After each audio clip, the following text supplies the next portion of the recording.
ನಮಸ್ಕಾರ ಗೆಳೆಯರಿ. ಇವತ್ತು ದಿನಾಂಕ 13 ಮಾರ್ಚ್ 2024. ನಿಮಗೆಲ್ಲರಿಗೂ ಸ್ಟ್ರೇಟ್ ಅಫೇರ್ಸ್ ಕನ್ನಡ ಚಾನೆಲ್‌ಗೆ ಸ್ವಾಗತ, ಸುಸ್ವಾಗತ. ಗೆಳೆಯರೇ, ಇವತ್ತಿನ ಪ್ರಚಲಿತ ವಿದ್ಯಮಾನಗಳ ಬಗ್ಗೆ ಡಿಸ್ಕಷನ್ ಮಾಡೋದಕ್ಕಿಂತ ಮುಂಚೆ ನೀವು ನಮ್ಮ ಚಾನೆಲ್‌ಗೆ ಸಬ್ಸ್ಕ್ರೈಬ್ ಆಗಿರ್ಲಿಲ್ಲ ಅಂದ್ರೆ ಪ್ಲೀಸ್ ಸಬ್ಸ್ಕ್ರೈಬ್ ಮಾಡಿ. ಹಾಗೆ ನಮ್ಮ ಚಾನೆಲ್‌ಗೆ ಲೈಕ್, ಶೇರ್ ಹಾಗೂ ಕಮೆಂಟ್ ಮಾಡಿ. ಹಾಗೆ ಬೆಲ್ ಐಕಾನ್ ಮೇಲೆ ಕ್ಲಿಕ್ ಮಾಡೋದನ್ನ ಮರಿಬೇಡಿ. ನೆಕ್ಸ್ಟ್ ಟೈಮ್ ನಾವು ವಿಡಿಯೋ ಅಪ್ಲೋಡ್ ಮಾಡಿದಾಗ ನಿಮಗೆ ನೋಟಿಫಿಕೇಶನ್ ಬರುತ್ತೆ. ಹಾಗಾಗಿ ನೀವು ವಿಡಿಯೋವನ್ನ ನೋಡಬಹುದು. ಸೊ ಹಾಗಾದ್ರೆ ನೋಡೋಣ ಇವತ್ತು ನಿಮ್ಮ ಮುಂದಿರತಕ್ಕಂತ ಮೊದಲನೇ ಪ್ರಶ್ನೆ. Who has taken the oath as the 11th chief minister of Haryana? ಹರಿಯಾಣದ 11ನೇ ಮುಖ್ಯಮಂತ್ರಿ ಯಾರು ಪ್ರಮಾಣ ವಚನವನ್ನ ಸ್ವೀಕರಿಸಿದ್ದಾರೆ?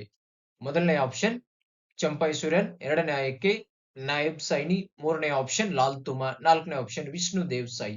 ಸರಿಯಾದ ಉತ್ತರ ಗೆಳೆಯರೆ, ಸರಿಯಾದ ಉತ್ತರ ನಾಯಬ್ ಸೈನಿ. ಸರಿಯಾದ ಉತ್ತರ ನಾಯಬ್ ಸೈನಿ. ಈಗ ಔಟ್ ಗೋಯಿಂಗ್ ಚೀಫ್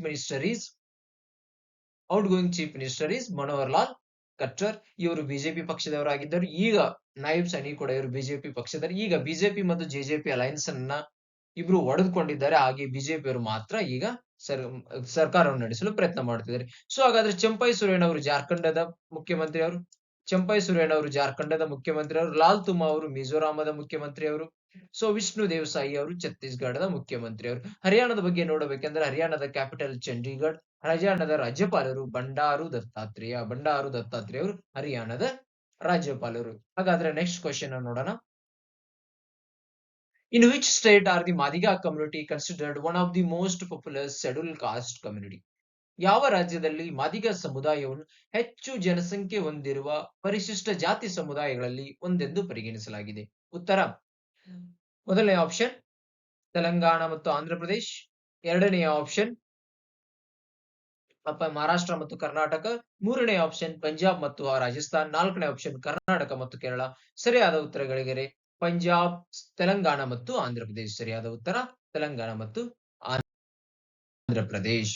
ಹಾಗಾದ್ರೆ ನಿಮ್ಮ next question is who won the Pritzker prize 2024? Pritzker ಪ್ರಶಸ್ತಿ 2024 ಗೆದ್ದಿರತಕ್ಕಂತ ವ್ಯಕ್ತಿ ಯಾರು? ಮೊದಲನೇ ಆಪ್ಷನ್ ಫೋಲ್ ರಿಚ್, ಎರಡನೇ ಆಪ್ಷನ್ ರಿಕೆನ್ ಯಮಮೋಟೋ, ಮೂರನೇ ಆಪ್ಷನ್ ಪ್ರೊಫೆಸರ್ BR ಕಾಂಬೋಸ್, ನಾಲ್ಕನೇ ಆಪ್ಷನ್ ಕ್ರಿಸ್ಟಿನಾ ಪಿಸ್ಕೋವಾ. ಸೊ ಗೆಳೆಯರೆ, ನಿಮ್ಗೆ 2 ಸೆಕೆಂಡ್ ಕೊಡ್ತೀನಿ, ಆನ್ಸರ್ ನ ಕೊಡಿ. ಸರಿಯಾದ ಉತ್ತರ ಗೆಳೆಯರೆ ರಿಕೆನ್ ಯಮಮೋಟೋ ಅವರು ಪ್ರಿಸ್ಕರ್ ಪ್ರಶಸ್ತಿ 2024 ಗೆದ್ದಿದ್ದಾರೆ. ಸೊ ಈ ಪ್ರಶಸ್ತಿನ ಯಾಕೆ ನೀಡಲಾಗ್ತದೆ ಅಂದ್ರೆ architecture, Nobel prize of architecture ಅಂತ ಕರಿತೀವಿ. ಆರ್ಕಿಟೆಕ್ಚರ್ ಕ್ಷೇತ್ರದಲ್ಲಿ ಅತ್ಯುತ್ತಮ ಸಾಧನೆಗೈದ ವ್ಯಕ್ತಿಗಳಿಗೆ ಈ ಒಂದು ಪ್ರಶಸ್ತಿಯನ್ನ ನೀಡಲಾಗುತ್ತೆ. ಇದಕ್ಕೆ ನೊಬೆಲ್ ಪ್ರೈಸ್ ಆಫ್ ಆರ್ಕಿಟೆಕ್ಚರ್ ಅಂತಾನು ಕೂಡ ಕರಿತೀವಿ. ಸೊ ಇದೆ ನೋಡಿ, ಇವರೇ ನಮ್ಮ ರಿಕೆನ್ ಯಮಮೋಟೋ. ಸೊ ಕ್ರಿಸ್ಟಿನಾ ಪ್ರಿಸ್ಕೋ ಅವರು ಮಿಸ್ ವರ್ಲ್ಡ್ 2023 ಕಿತಾಬವನ್ನ ಪ್ರಶಸ್ತಿಯನ್ನು ಗೆದ್ದಿದ್ದಾರೆ. ಹಾಗಾದ್ರೆ ಪ್ರೊಫೆಸರ್ BR ಕಾಂಬೋಸ್ ಮತ್ತು ಪೋಲ್ ಲಿಂಚರ್ ಬಗ್ಗೆ ನೀವು ಸ್ವಲ್ಪ ನೋಡಿ, ಅವರು ಕೂಡ ಒಂದು ಪ್ರಶಸ್ತಿಯನ್ನು ಗೆದ್ದುಕೊಂಡಿದ್ದಾರೆ. ಸೊ ಅದ್ರ ಬಗ್ಗೆ ನೀವು ಕಮೆಂಟ್ ಸೆಕ್ಷನ್ ಅಲ್ಲಿ ಕಮೆಂಟ್ ಮಾಡಿ. ಪೋಲ್ ರಿಚ್ ಅವರು ಯಾವ ಪ್ರಶಸ್ತಿಯನ್ನು ಗೆದ್ದಿದ್ದಾರೆ ಇತ್ತೀಚೆಗೆ, ಪ್ರೊಫೆಸರ್ BR ಕಾಂಬೋಸ್ ಅವರು ಯಾವ ಪ್ರಶಸ್ತಿಯನ್ನು ಗೆದ್ದಿದ್ದಾರೆ ಇತ್ತೀಚೆಗೆ ಅಂತ. ಸೊ ನಮ್ಮ ನಾಲ್ಕನೇ ಪ್ರಶ್ನೆ, next question is who has been appointed the chairman of the national scheduled cost commission? ರಾಷ್ಟ್ರೀಯ ಪರಿಶಿಷ್ಟ ಜಾತಿ ಆಯೋಗದ ಅಧ್ಯಕ್ಷರನ್ನಾಗಿ ಯಾರನ್ನ ನೇಮಕ ಮಾಡಲಾಗಿದೆ ಎಂಬ ಪ್ರಶ್ನೆ. AS ರಾಜು, ಕಿಶೋರ್ ಮಕ್ವಾಣ, ಇಂದ್ರಮಣಿ ಪಾಂಡೆ ಹಾಗೂ ರಘುರಾಮ್ ಅಯ್ಯರ್. ಇವರ ಸರಿಯಾದ ಉತ್ತರ ಕಿಶೋರ್ ಮಕ್ವಾಣ ಇವರು ರಾಷ್ಟ್ರೀಯ ಪರಿಶಿಷ್ಟ ಜಾತಿ ಆಯೋಗದ ಅಧ್ಯಕ್ಷರನ್ನಾಗಿ ನೇಮಕ ಮಾಡಲಾಗಿದೆ. ಸೊ ಇವರೇ ಗೆಳೆಯರೇ ನಮ್ಮ ಕಿಶೋರ್ ಮಕ್ವಾಣ. ಇವರು ನಮ್ಮ ಭಾರತದ ಪ್ರಧಾನಮಂತ್ರಿಯ ಬಗ್ಗೆ ರಿಸರ್ಚ್ ಅನ್ನ ಮಾಡಿದ್ದಾರೆ, ಪುಸ್ತಕಗಳನ್ನ ಬರೆದಿದ್ದಾರೆ. ಹಾಗೆ ಇವರು ಡಾಕ್ಟರ್ BR ಅಂಬೇಡ್ಕರ್ ಅವ್ರ ಬಗ್ಗೆ ಕೂಡ ಪುಸ್ತಕವನ್ನ ಬರೆದಿದ್ದಾರೆ. ಈಗ ಇವರು NCSC ಅಧ್ಯಕ್ಷರನ್ನಾಗಿ ನೇಮಕ ಮಾಡಿದ್ದಾರೆ. ಸೊ NCSC ಅಧ್ಯಕ್ಷರನ್ನಾಗಿ ಯಾರನ್ನ ನೇಮಕ ಮಾಡಲಾಗುತ್ತದೆ? ಯಾರು ನೇಮಕ ಮಾಡುತ್ತಾರೆ? ರಾಷ್ಟ್ರಾಧ್ಯಕ್ಷರು. ನ್ಯಾಷನಲ್ ಶೆಡ್ಯೂಲ್ ಕಾಸ್ಟ್ ಕಮಿಷನ್ ಅನ್ನ ಚೇರ್ಮನ್ ಅನ್ನ ಅಪಾಯಿಂಟ್ಮೆಂಟ್ ಮಾಡುವರು ರಾಷ್ಟ್ರಾಧ್ಯಕ್ಷರು. So who has won the title of Santosh trophy 2023-24? 2023-24 ಸಾಲಿನ ಸಂತೋಷ್ ಟ್ರೋಫಿಯನ್ನ ಯಾರು ಗೆದ್ದಿದ್ದಾರೆ? ಹೊಸ ಸೇವೆಗಳು, ಎರಡನೇ ಆಪ್ಷನ್ ಸೈನ್ಯ, ಪಂಜಾಬ್, ಕರ್ನಾಟಕ. ಸೊ ಸರಿಯಾದ ಉತ್ತರ ಗೆಳೆಯರೆ ಸೇವೆಗಳು. ಅಂದ್ರೆ ಸೇವೆ ಅಂದ್ರೆ Indian armed force, Indian navy, Indian air force, so ಇದು ಇವುಗಳಿಗೆ ಸೇವೆಗಳಂತ ಕರಿತೀವಿ. ಇವರೇ ನಮ್ಮ 2023-24ನೇ ಸಾಲಿನ ಸಂತೋಷ್ ಟ್ರೋಫಿಯನ್ನ ಗೆದ್ದುಕೊಂಡಿದ್ದಾರೆ. ಸೊ 2023-24 ಟ್ರೋಫಿಯನ್ನ ಎಲ್ಲಿ ಕಂಡಕ್ಟ್ ಮಾಡಲಾಗಿತ್ತು? ಅರುಣಾಚಲ ಪ್ರದೇಶದಲ್ಲಿ ಕಂಡಕ್ಟ್ ಮಾಡಲಾಗಿತ್ತು. ಸೊ ಅತಿ ಹೆಚ್ಚು ಬಾರಿ ಟ್ರೋಫಿಯನ್ನ ಗೆದ್ದಿರ್ತಕ್ಕಂಥವರು West Bengal. So question 6. So Sela tunnel has been inaugurated in which state? Sela ಸುರಂಗವನ್ನು ಯಾವ ರಾಜ್ಯದಲ್ಲಿ ಉದ್ಘಾಟಿಸಲಾಯಿತು ಎಂಬ ಪ್ರಶ್ನೆ ಇದೆ. ಅರುಣಾಚಲ್ ಪ್ರದೇಶ್, ಮಹಾರಾಷ್ಟ್ರ, ಮಿಜೋರಾಂ, ಸಿಕ್ಕಿಂ. ಸರಿಯಾದ ಉತ್ತರ ಗೆಳೆಯರೆ ಅರುಣಾಚಲ್ ಪ್ರದೇಶ್. ಸರಿಯಾದ ಉತ್ತರ ಅರುಣಾಚಲ್ ಪ್ರದೇಶ್. ಸೊ ಇದನ್ನ ಉದ್ಘಾಟನೆ ನೋಡಿ. PM inaugurates in Sela tunnel milestone at 30,000 feet. 30,000 feet ಇದೆ, ಸಮುದ್ರಕ್ಕಿಂತ ಎತ್ತರವಾಗಿರುತ್ತೆ. ಸಮುದ್ರದ ಒಂದು ನಾವು ಸಿ ಲೆವೆಲ್ ಅಂತ ಕರಿತೀವಲ್ಲ, ಸಿ ಲೆವೆಲ್ ಗಿಂತ 13,000 ಫೀಟ್ ಎತ್ತರದಲ್ಲಿ ಇರ್ತಕ್ಕಂಥ ಈ ಟನೆಲ್ ಅನ್ನು ಕಟ್ಟಿರು. ಇನ್ನು ಯಾರು ಕಟ್ಟಿದಾರೆ ಗೆಳೆಯರೆ? ಬಾರ್ಡರ್ ರೋಡ್ ಆರ್ಗನೈಸೇಷನ್ ಅನ್ನ ನಿರ್ಮಾಣ ಮಾಡಿರ್ತಕ್ಕಂಥವ್ರು ಸೇಲಾ ಟನೆಲ್ ಅವರು Bharat. So next question is which state has launched Ningol ನಾಲಮಾ ಸ್ಕೀಮ್? ಯಾವ ರಾಜ್ಯವು ನಿಂಗಲ್ ನಾಲಮಾ ಯೋಜನೆಯನ್ನು ಪ್ರಾರಂಭಿಸಿದೆ? ಮೊದಲನೇ ಆಪ್ಷನ್ ಕೇರಳ, ಎರಡನೇ ಆಪ್ಷನ್ ಆಂಧ್ರ ಪ್ರದೇಶ್, ಮೂರನೇ ಆಪ್ಷನ್ ತಮಿಳುನಾಡು, ನಾಲ್ಕನೇ ಆಪ್ಷನ್ ಕರ್ನಾಟಕ. ಸೊ ಸರಿಯಾದ ಉತ್ತರ ತಮಿಳುನಾಡು. ಸೊ ಈ ಯೋಜನೆಯ ಮುಖ್ಯ ಉದ್ದೇಶವೇನೆಂದರೆ ಗೆಳೆಯರೆ, ಸರ್ಕಾರವು ರೂಪಿಸಿದ ಯಾವುದೇ ಯೋಜನೆಗಳ ಮಾಹಿತಿಯು ಈ ವೆಬ್ಸೈಟ್ ಅಡಿಯಲ್ಲಿ ನಿಮಗೆ ದೊರೆಯುತ್ತದೆ. ನೀವು ಯಾವುದೇ ಅರ್ಜಿಗಳನ್ನ ಸಲ್ಲಿಸಬೇಕಾದ್ರೆ ಈ ವೆಬ್ಸೈಟ್ಗೆ ಹೋಗಿ ಅಲ್ಲಿ ಅಲ್ಲಿ ಅರ್ಜಿಯನ್ನ ಸಲ್ಲಿಸಬಹುದು. ಯಾವುದೇ ತರ ನಿಮಗೆ ಕುಂದು ಕೊರತೆಗಳು ಬಂದಲ್ಲಿ ಅವುಗಳನ್ನು ಕೂಡ ಈ ಯೋಜನೆಯ ಅಡಿಯಲ್ಲಿ ಹೋಗಿ ನೀವು ಗ್ರೀವಾನ್ಸ್ ಅನ್ನ ರೈಸ್ ಮಾಡಬಹುದು.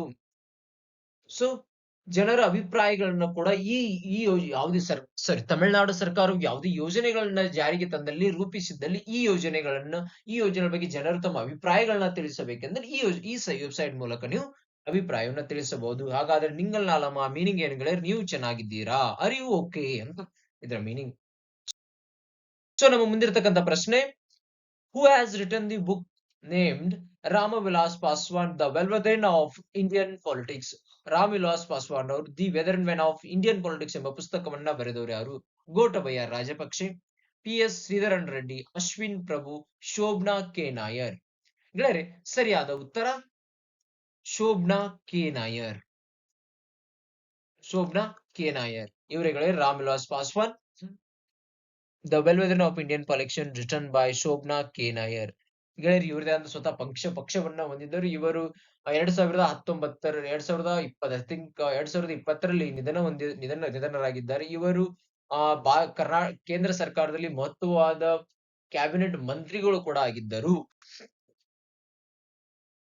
So as per the PM Matari Vandana Yojana of Chhattisgarh, what amount is being transferred to the eligible beneficiary per month? ಛತ್ತೀಸ್ಗಢದ PM ಮಾತಾರಿ ವಂದನಾ ಯೋಜನೆ ಪ್ರಕಾರ ಅರ್ಹ ಫಲಾನುಭವಿಗಳಿಗೆ ತಿಂಗಳಿಗೆ ಎಷ್ಟು ಮೊತ್ತವನ್ನ ವರ್ಗಾಯಿಸಲಾಗುತ್ತದೆ? 1,000, 2,000, 3,000, 4,000.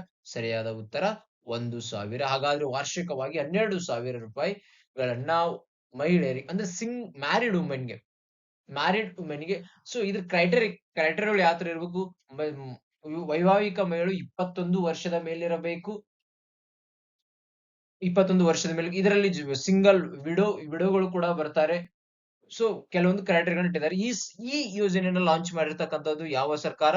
ಛತ್ತೀಸ್ಗಢ ಸರ್ಕಾರವು ಈ ಯೋಜನೆಯನ್ನ ಲಾಂಚ್ ಮಾಡಿದೆ. ಇದನ್ನ ಮ್ಯಾರಿಡ್ ವುಮೆನ್ಗೆ 21 ವರ್ಷ. ಹಾಗಾದ್ರೆ ಮ್ಯಾರಿಡ್ ವುಮೆನ್ ಇರಲಿಲ್ಲ ಅಂದ್ರೆ ಅವರಿಗೆ ಈ ಯೋಜನೆ ಈ ಯೋಜನೆ ಸಿಗೋದಿಲ್ಲ.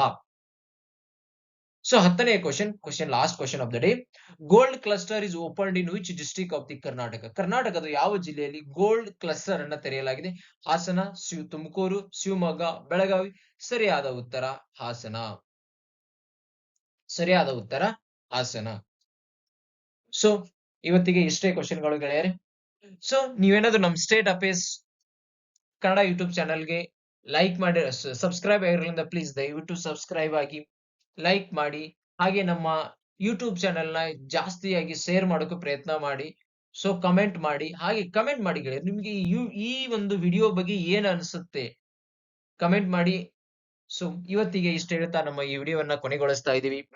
ಥ್ಯಾಂಕ್ ಯು, ಧನ್ಯವಾದಗಳು. ಜೈ ಹಿಂದ್, ಜೈ ಕರ್ನಾಟಕ.